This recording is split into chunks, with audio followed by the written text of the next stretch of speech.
దళిత బంధు నిలిపివేత గురించి ప్రభుత్వంపై ఒత్తిడి తెస్తానని బీఆర్ఎస్ వర్కింగ్ ప్రెసిడెంట్ కేటీఆర్ వెల్లడించారు. హైదరాబాద్ తెలంగాణ భవన్లో జరిగిన దళిత బంధు సాధన సమితి సమావేశంలో ఈ మేరకు ప్రకటించారు. కాంగ్రెస్ సర్కార్ కావాలనే దళిత బంధు లబ్ధిదారులకు నిధులు అందకుండా చేస్తోందని మండిపడ్డారు. గత ప్రభుత్వం ఎంపిక చేసిన ప్రతి దళిత బిడ్డకు పథకాన్ని వర్తింపచేయాలని కేటీఆర్ డిమాండ్ చేశారు.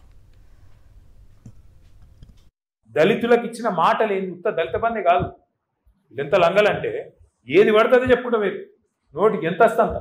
శ్రీధర్ బాబు అంటే ఆయన రాసిండు మేనిఫెస్టో, చైర్మన్ ఆయన. దాన్ని నేను అసెంబ్లీలో ఆయన లేచినప్పుడల్లా అడుగుతా, ఏమైనా నువ్వే కదా చైర్మన్, నువ్వు ఇలా బాగా నడుపుతున్నావు, ఇస్తామండి అంటాడు. ఇస్తామండి అంటే నువ్వే చెప్పినావు కదా 100 రోజులు ఇస్తా అని.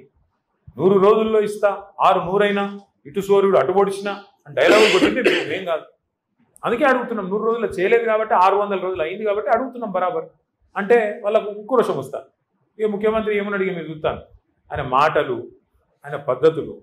ఎవడన్నా అంటాడే ఊళ్ళల్లో ఆఖరికి పైసలు లేనోడన్నా మాట్లాడతారు అట్లా.